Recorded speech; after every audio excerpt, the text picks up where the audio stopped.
I was chosen to join a number of others, to take a perilous voyage to a new world.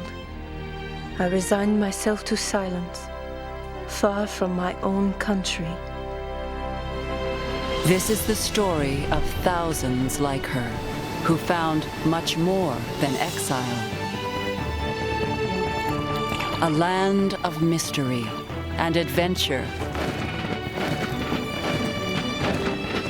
A story of madmen and visionaries, saints and pirates, in a landscape of terrifying beauty. It is a story of the clash of empires, of battles to possess a continent,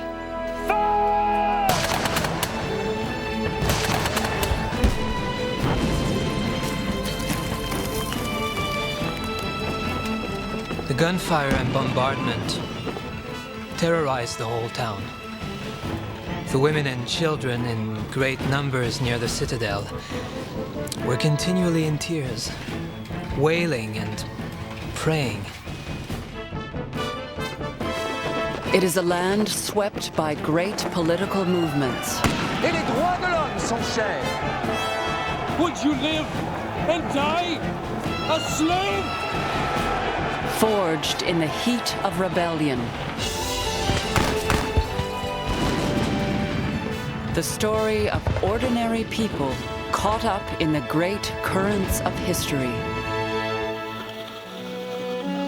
But the battlefields of empire become the shores of hope. Hope for the adventurous, for the dispossessed, driven by dreams or carried on fever ships. Winter was setting in. My father dug a cave in a riverbank, covered it with turf, and there was our apartment. Oh, how fortunate we felt. We would not have traded that root cellar for a royal palace. And it's the story of millions who followed. The families fleeing persecution. The landless seeking land. The abandoned seeking anything. This is the story of how they built a nation that came of age and grew into the world. It is the testament of our fathers and our mothers. The story that shaped who we are.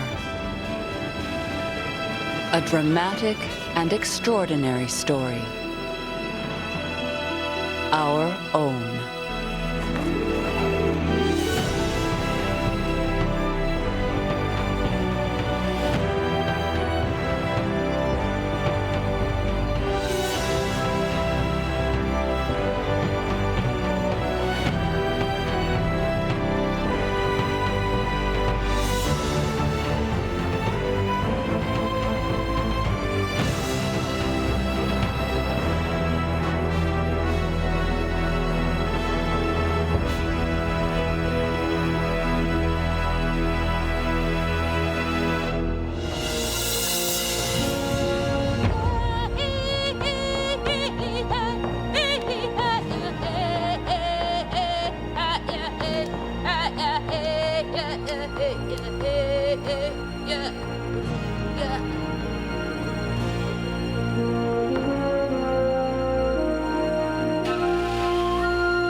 She was a scullery maid in the Newfoundland outport of Exploits Bay, but she held the key to a great mystery.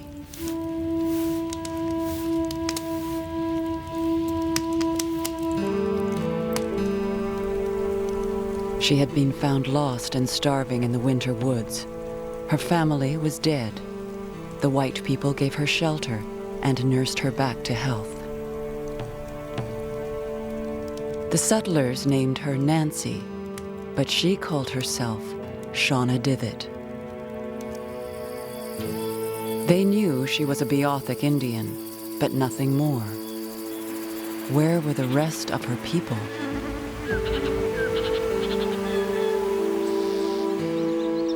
The Beothuk had always been mysterious. The early European fishermen called them the Red Indians because they painted masks of ochre on their faces. But when the first white settlers came to Newfoundland, the Beothuk moved deep into the interior, away from the newcomers. For decades, there was hardly any contact. Then Shauna Divot was found.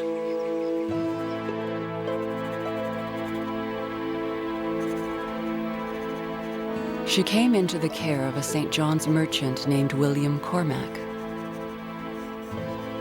Cormack was fascinated by the Beothuk. He wanted to learn all he could about their history, their legends, and their fate. Shauna Divot became a woman to be studied. Shauna Divot is now becoming very interesting as she improves in the English language and gains confidence in people around.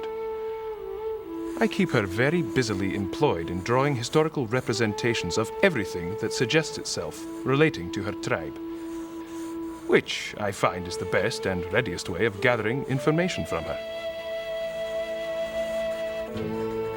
Shauna Divot described her people to Cormack.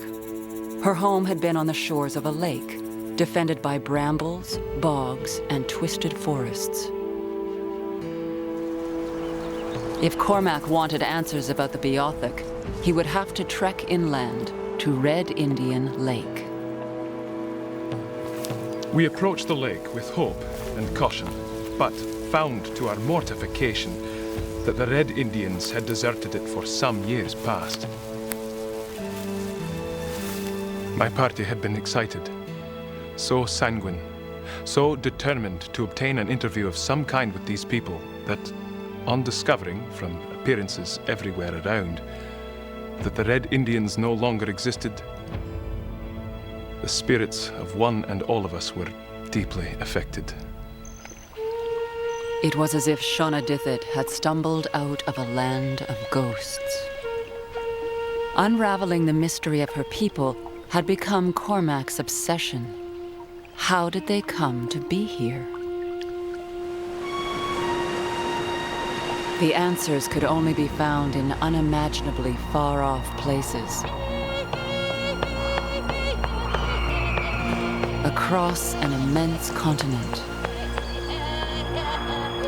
For this was a story that began when the world was young.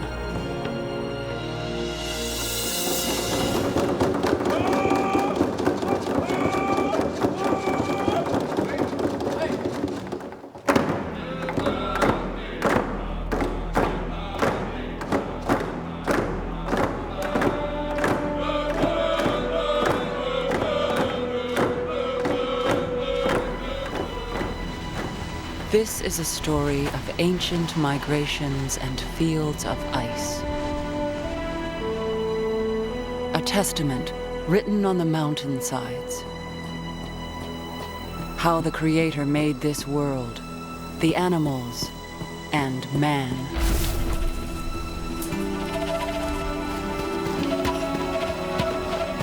The memory is held by the stones, the drums, and the keepers of the stories. I have lived here since the world began. The Creator made the world, and then he went to rest. And there, on the ground, the stone image. It looks like a man. He breathes into the image. He blows his breath into the image's mouth, and the stone man comes alive.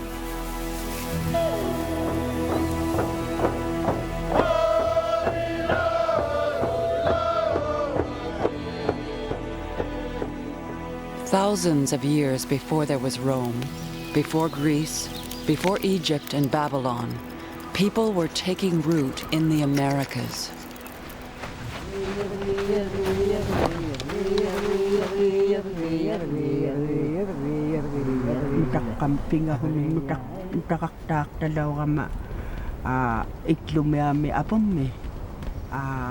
Eventually, as many as 15 million people lived here. In the northern reaches, the part that would one day be called Canada, more than 50 languages were spoken.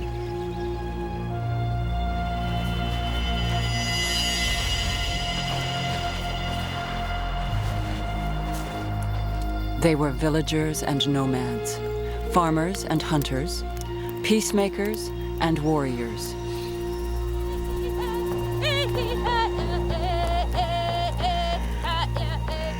They were the first people, and around fires at night, they shared stories of how their world came to be.